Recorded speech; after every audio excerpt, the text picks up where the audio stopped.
Miss Judy Cain, how are you today?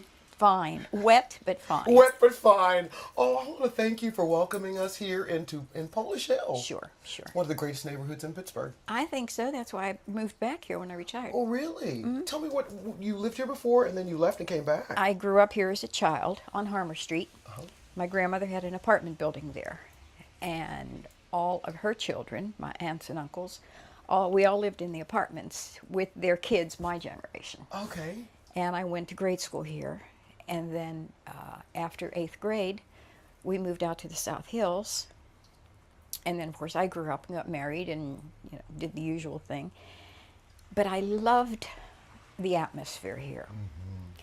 It was actually an extended, like I said a few minutes ago, a kibbutz. A kibbutz, yes. Everybody was looking out for everybody else's kids. Oh, and real community. Yeah. And when I was a small child and growing up, it was one of the few neighborhoods, which is still true, where you can walk around after dark. And feel totally safe. Feel totally safe. And to this day, it's like that. Yes. It really is. I see people walking their dogs. This used to be a former neighborhood of mine. Yeah. And I lived here for 3 years and loved it.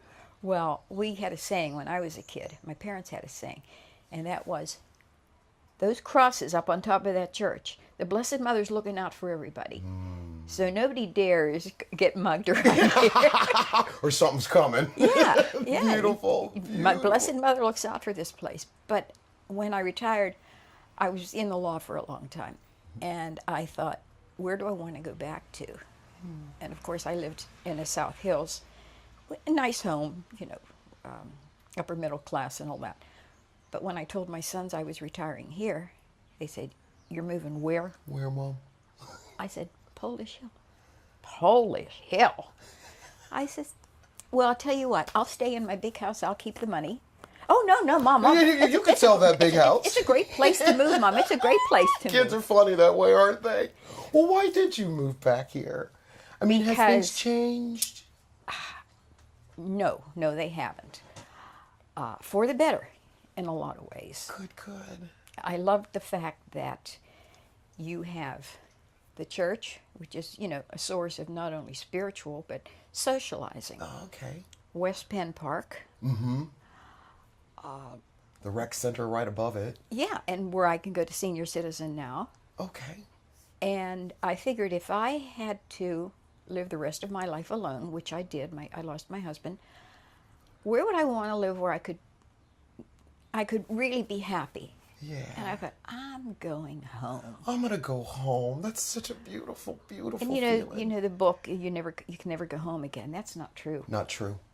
If you can accept the fact that it has shifted, it has changed, but it's either shifted laterally or upward. Right. I don't see anything that has deteriorated around here, other than the buildings and me. Oh, you look fine to me. But, I'm a girl to be just like you. But I love it. I really do. It's beautiful. What are some of the changes that you've seen here that are positive? The Civic Association. God bless the Civic Association. God bless them. And those people who have worked so hard. I moved here, it's hard to believe for me, 17 years ago. But what they have done, and also by way of the internet, Facebook, they're on Facebook and they have all these blogs. They have a newspaper, they have activities, children's activities, and they're right next door to the church. Right. And so you've got this source of socializing, you've got this source of socializing, spiritual and civic. Right. And the people there, I have to give credit to Terry Dollity and Leslie Clegg. Okay. Those two people have worked endlessly. And they really, they have a board of directors there now. And what they do is they bring out the young people to get involved. And then, of course, us oldsters do some volunteering. But they have things like Halloween. They'll have a haunted house down at the park. I know, it's fabulous. All the people here just really get together. People from far and wide come to it, though. Yeah. I know. We've lived here and went to it. We don't live here anymore, and we still come back to Polish Hill for Halloween. I give credit to the Civic Association because when I was a child, this was all mom and pop stores, Okay. like so many other communities, not too far from downtown, which is ideal for me. Right. Because we're close to Bloomfield shopping, we're close to the 5 minutes from the Strip, Right. 5 minutes from downtown. Yes. And it's like this little jewel that's encased with Penn Avenue below us, or Liberty, Bigelow Boulevard, and the Bloomfield Bridge in the other one. Yeah, you're just nestled right into the perfect place. And it's just kind of perfect. Well, so if you were to redo this all over again and re-raise your children and things, would you consider this a child-friendly neighborhood? Absolutely. Absolutely. Someplace Without a doubt. beautiful. Without a doubt. And you find it's diverse. Yeah, I like that. For instance, you'll see posters along the telephone poles and things like that for, I don't know what these groups are called, the people with the olive-colored hair. and I call them hipsters, but yeah. Whatever. I don't quite know the word, and I don't want to offend anybody. I love But it. no, Judy. but I like it. I like those folks are right here in Lily's shop. They are the sweetest things. They've Right. got tattoos up this arm and Piercings down all the over the other, place, and they're just regular old and kids. chains hanging. And I walk in and I say, "Hi, Miss Cain. You need a chair." Oh, isn't that beautiful? You know. So you've got these two different generations coming together, peace and love Yeah. and community. Yeah. I love that. And then you've got your young professionals who like it because they're close to downtown. Right. This is a great place to raise kids. If you are not interested in buying in the suburbs, with a whole lot of property Right. and cutting grass and all the necessary upkeep with big property. But from what I understand, this is becoming the thing anymore. Just like the South Side and just like the Mexican War Streets. Right. And Lawrenceville as well. Yeah. Yeah. Because you've got a huge artist community here. Yeah. You do. Where do you see Polish Hill in 25 years? What do you think it looks like, and does it feel like? I think we're going to have more parks, more green space. Green space, okay. Right now they're working on something called the Roundhouse Park, which is at the lower end of Brereton Avenue, Okay. up above where the old railroad roundhouse used to be. Okay. And that has already been submitted to City Council. Okay. And so that, on the right side, as you're going down Brereton Avenue, there's a green space there that used to be owned by, I believe it was the railroad, Okay. and I think now it's Pat. Okay. And they're going to turn that into a memorial park. So it'll have a landmark sign. Wonderful. And then they just cleared out a space here where buildings were torn down. And as they're tearing down the buildings, we're moving in and saying, okay, I don't know who provides the money for this. I guess, again, it's the Civic Association Right. who is our mouthpiece with the city. So I you see how wonderful. Yeah, how vital a community needs a civic organization Yeah. to speak for them as a whole. Yeah. That's yeah. beautiful. And we have elections, and as a matter of fact, we just had an election. And the people who are running this thing, the officers, they're educated people. Wonderful. I mean, you would think that people with PhDs and advanced degrees in art or medicine. One of my doctors, who I went to see a couple of years ago, he looked at my chart and he says, "Oh, you live on Polish Hill." I said, "Yes." He says, "Well, I do too." I said, "Where?" He said, "On Harmer Street." Okay, that's like around the corner. I said, "Well, I used to live on Harmer Street. I grew up there." I said, "What house do you live in?" And he said, "Well, it's a duplex, 326, 328 Harmer." I said, "You live in my house." Oh my goodness! See how the world works beautifully. He's a doctor, and his roommate is an artist, and they're just completely redoing the building. And they invite me in, and I go, "Oh my God, look at this, But talk about a small world. So talk about enough trust in the neighborhood to let somebody just come into their old house Yeah. to see what's going on in it right now. Yeah, I have. Matter of fact, I brought a couple of pictures I was going to show you, but one of them is our backyard, where when I was a child.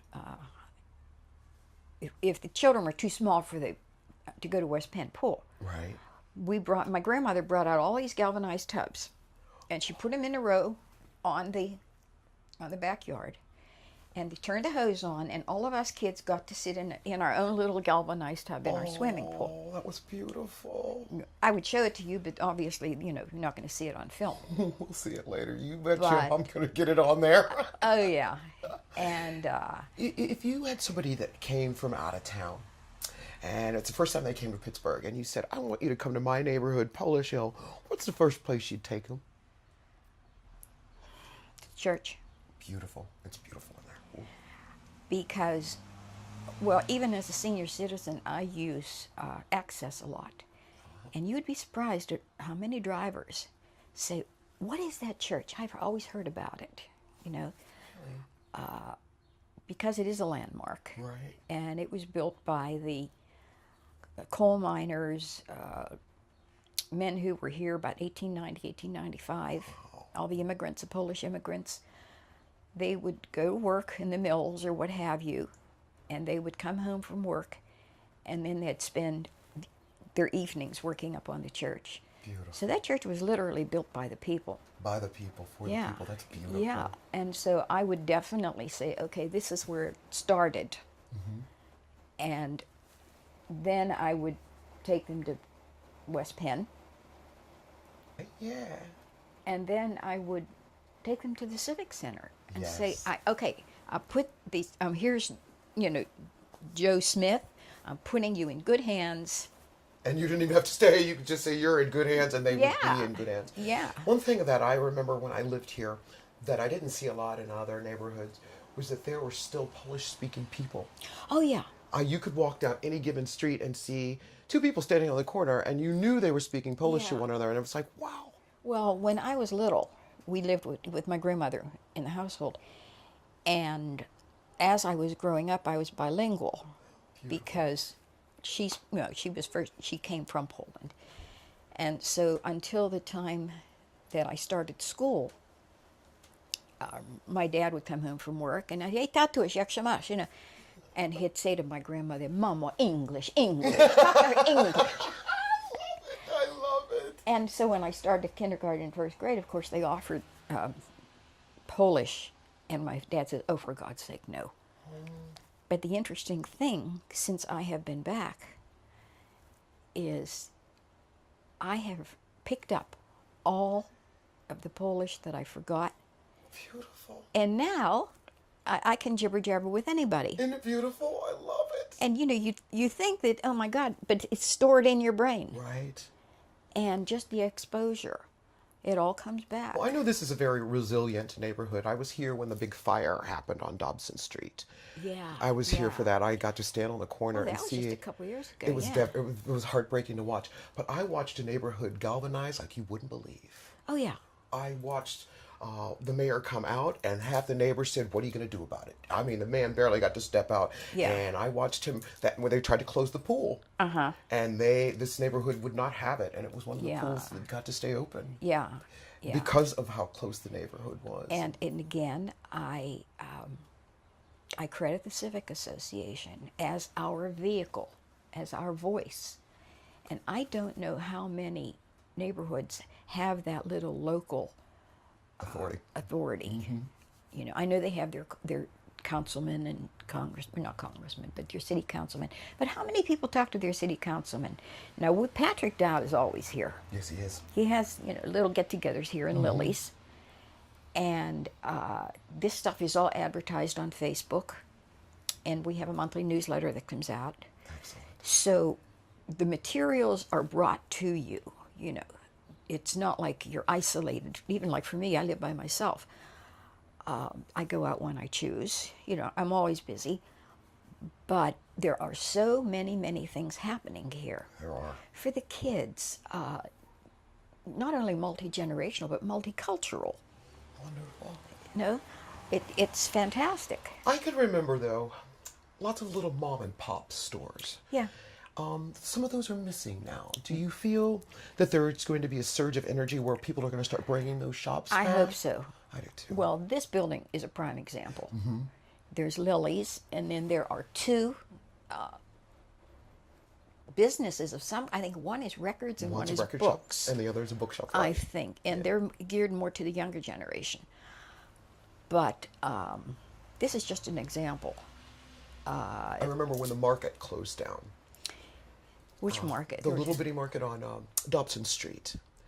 It was a little mom and pops. This is Dobson. I'm sorry. Brereton. No. One up. I can't think of That's its name. Brereton that goes up the hill. Right there, The main yeah. drag. Yeah, that's Yeah. Brereton. On Brereton Avenue was all mom and pop stores. There was a dry cleaner. There was a greengrocer. Okay. There was Pavlik's Meat Market next door to the church. The meat market, yes, I heard about it. There were a couple of grocery stores. And Do then you miss that in Polish Hill? that's what I want to see happen. You want to see that come back. Yeah. And that's what I think is going to happen. You do? Yeah. Wonderful. Because people talk about it, and we wanted to have a laundry. There was talk of a laundry a couple of years ago, a laundromat, because we have a lot of students here, very accessible to Pitt. All of the universities actually. Yeah. CMU, Pitt, Carlo. And Chatham. there's a need for a laundromat. Right. And it was looked into, and from what I understand, the only thing that stopped some folks from opening one was the pipes here are so old. This is a very old neighborhood. How old do you think Polish Hill is? 18. Well, actually, it goes back to the Revolutionary I was War. going to say, about the 1700s. This It is one of the goes oldest places in Pittsburgh. it goes back to the 1700s because, you had the Point, Right. and you had Pittsburgh down there, the flat, or near the Point. This hillside, at one time, and I learned this from Terry Dollity, which incidentally, you can go into the Civic Association and you can find all these maps of what this area looked like 50 years ago, 100 years ago, 200 years ago. Wow. And this hillside was a farm Yeah, okay. owned by an Irishman named Denny. And it was called Denny's Field. Okay. And if you look at a map of this area, say 1740 or 50 or 60, it's just written in pencil on one of these old maps, Denny's Field. Beautiful. And so originally it was Irish, I think. That's one of the wonderful things about Pittsburgh. You see waves of things that have come through in different the neighborhoods. changes. Yes, and this is one of the neighborhoods that actually, even though it's a Polish neighborhood, you have so many different cultures that live right here. In this neighborhood. It's not really all Polish No, anymore. it's not. But it's so culturally rich here. But the young folks really like it. I do. I loved it, and I loved it because it was a great place for children. Yeah. In the summertime, there are hordes of kids that are running around here. Sure. Just playing. Sure. Yeah. Everybody looks out for and everybody. they can all walk to West Penn.